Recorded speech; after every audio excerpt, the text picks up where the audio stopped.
সবাইকে স্বাগত। আশা করি আপনারা সকলে ভালো আছেন। আপনাদের পরীক্ষাটি এমসিকিউ হবে।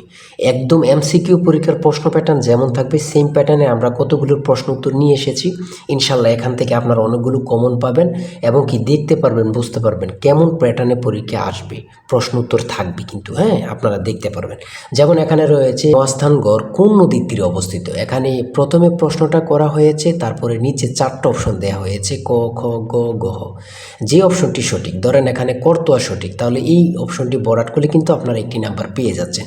এমনভাবে কিন্তু আপনাদের পরীক্ষায় থাকবে সেম প্যাটার্নে, সেমভাবে, অর্থাৎ পরীক্ষার প্রশ্ন প্যাটার্নটা যেমন থাকবে সেমভাবে আমরা একটি শর্ট একদম স্পেশাল চূড়ান্ত সাজেশন তৈরি করেছি। সাজেশনটি নিতে স্ক্রিনে দেওয়া হোয়াটসঅ্যাপ নাম্বার রয়েছে, ইমো নাম্বার রয়েছে, দুটোর মধ্যে যে কোনো একটি মেসেজ করে সাজেশনটি সংগ্রহ করুন। সাজেশনের মূল্য মাত্র 100 টাকা। অবশ্যই প্রত্যেকে সংগ্রহ করবেন, আর বিশেষ করে সম্পূর্ণ ভিডিওটা দেখবেন। আমরা কিন্তু যে প্রশ্নগুলো দেখাবো আপনাদেরকে, এগুলো থেকে আপনারা অনেকগুলো কমন পাবেন। ধৈর্য সহকারে সম্পূর্ণ ভিডিওটা কিন্তু দেখার চেষ্টা করবেন। আর অবশ্যই বলে রাখি, আমাদের সাজেশনটি প্রত্যেকে সংগ্রহ করবেন যারা চাকরির কারণে, কাজের কারণে, বিভিন্ন সমস্যার কারণে পড়তে সময় পান না। অবশ্যই তারা প্রত্যেকে আমাদের সাজেশনটি সংগ্রহ করবেন। ইনশাল্লাহ আপনারা পরীক্ষা পাশ করবেন। আমরা দেখেন প্রশ্ন প্যাটার্নটা সমাধানে চলে যাচ্ছি। প্রথমে রয়েছে মহাস্থানগড় কোন নদীর তীরে অবস্থিত। করতোয়া, খুবই গুরুত্বপূর্ণ কিন্তু একটি প্রশ্ন উত্তর। কোনটি বাংলাদেশের সীমান্তবর্তী দেশ? কোনটি বাংলাদেশের সীমান্তবর্তী দেশ? এটা কিন্তু মিয়ানমার। তারপরে রয়েছে কোন দেশের অধিবাসীরা ডাচ নামে পরিচিত? এটা হচ্ছে নেদারল্যান্ড। এই প্রশ্নটি কিন্তু অনেক পরীক্ষা আসতেছে। বাংলাদেশের সর্ববৃহৎ দ্বীপের নাম কি? আপনি যদি বাংলাদেশে থাকেন, এটা যদি না জানেন, এগুলোই তো পরীক্ষা আসে। বোলা। তারপরে 16 নম্বর রয়েছে ফারাক্কাবাদ তৈরি করা হয়েছে কোন নদীর উপর? বিশেষ গুরুত্বপূর্ণ, যা বলার বাইরে। গঙ্গা। ফারাক্কাবাদ তৈরি করা হয়েছে কোন নদীর উপর? এটা হচ্ছে গঙ্গা। বাংলাদেশের প্রথম ইপিজেড কোথায় গড়ে উঠেছে?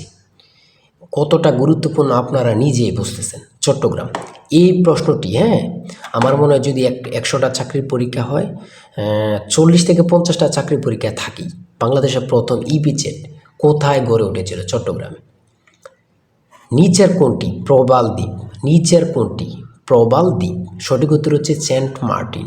এটা কিন্তু খুবই গুরুত্বপূর্ণ, ঠিক আছে। তারপরে রয়েছে নিউ ডেভেলপমেন্ট ব্যাংকের সদর দপ্তর কোথায় অবস্থিত? নিউ ডেভেলপমেন্ট ব্যাংকের সদর দপ্তরটা কোথায় অবস্থিত? সেটা হচ্ছে সাংহাই। আন্তর্জাতিক আদালত কোথায় অবস্থিত? দেখছেন কতটা গুরুত্বপূর্ণ। আন্তর্জাতিক আদালত কোথায় অবস্থিত? আপনি যদি চাকরির পরীক্ষা দিবেন, যদি এটাই না জানেন তাহলে কি? সেটা হচ্ছে হ্যাগ। আন্তর্জাতিক আদালত কোথায় অবস্থিত? হ্যাগে অবস্থিত। এশিয়ার দীর্ঘতম নদীর নাম কি? এটা কিন্তু কত গুরুত্বপূর্ণ, আমি কি বলবো, যা বলার ভাষা নেই। ইয়াংশিকিয়াং, ঠিক আছে, ইয়াংশিকিয়াং। তারপরে রয়েছে 22 নম্বরে বিশ্ব পরিবেশ দিবস কোন তারিখে পালিত? এটা কিন্তু বিশেষ গুরুত্বপূর্ণ, ভেরি গুরুত্বপূর্ণ, ঠিক আছে। বিশ্ব পরিবেশ দিবস কোন তারিখে পালিত হয়? সেটা হচ্ছে 5 জুন। বাংলা নববর্ষ পয়লা বৈশাখ চালু করেন কে? সম্রাট আকবর। এগুলো বারবার পড়বেন। আর এগুলো কতটা গুরুত্বপূর্ণ প্রশ্ন উত্তর নিয়ে এসেছি দেখছেন, তার থেকে 1000 গুণ গুরুত্বপূর্ণ আমাদের সাজেশনটি। আমি আশা করি প্রত্যেকে সংগ্রহ করবেন, ইনশাল্লাহ আপনার পরীক্ষায় পাশ করবেন। প্রথম সাব গেমস কোথায় অনুষ্ঠিত হয়? সেটা হচ্ছে কাঠমান্ডুতে অনুষ্ঠিত হয়। লালমাই পাহাড় কোন জেলায়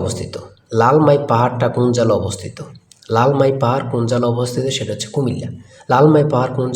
কুমিল্লা। আজকের ভিডিও এই পর্যন্ত। নেক্সট ভিডিও পাওয়ার জন্য অবশ্যই চ্যানেলটি সাবস্ক্রাইব করে রাখবেন। আমরা সাথে ভিডিও আপলোড দিব, কিন্তু কিছুক্ষণ পরে ভিডিও আপলোড দিব। যদি চ্যানেলটি সাবস্ক্রাইব করে রাখেন, চলে যাবে আপনার কাছে নোটিফিকেশন। আজকের ভিডিও এই পর্যন্ত। সবাই ভালো থাকবেন, সুস্থ থাকবেন। আল্লাহ হাফেজ। তাই বলি অবশ্যই আমাদের চ্যানেলটি সাবস্ক্রাইব ও পেজটি ফলো দিয়ে রাখবেন। কেন? পরীক্ষার নোটিশ, পরীক্ষার রেজাল্ট, পরীক্ষার প্রশ্ন সমাধান, যাবতীয় সকল তথ্য সবার আগে আমরা ভিডিও আপলোড দিয়ে রাখি। আপনি যদি চ্যানেলটি সাবস্ক্রাইব পেজটি ফলো দিয়ে রাখেন, সবার আগে চলে যাবে আপনার কাছে নোটিফিকেশন। মনে করেন আপনি পরীক্ষা দিয়েছেন, পরীক্ষার প্রশ্ন সমাধান দেখিয়ে দিব, তারপরে রেজাল্টের অপেক্ষা করা লাগবে না, আমাদের চ্যানেলে পেয়ে যাবেন, সকল তথ্য পেয়ে যাবেন এবং কি নতুন নতুন চাকরির তথ্য পেয়ে যাবে। সার্কুলার দেওয়ার সাথে সাথে আমাদের চ্যানেলে আপলোড দেওয়া হবে। আপনি শুধু আমাদের চ্যানেলটি সাবস্ক্রাইব পেজটি ফলো দিয়ে রাখলে সবার আগে চলে যাবে আপনার কাছে নোটিফিকেশন। তাই অবশ্যই চ্যানেলটি সাবস্ক্রাইব পেজটি ফলো দিয়ে আমাদের মেম্বার সদস্য হয়ে আমাদের সাথেই থাকবেন।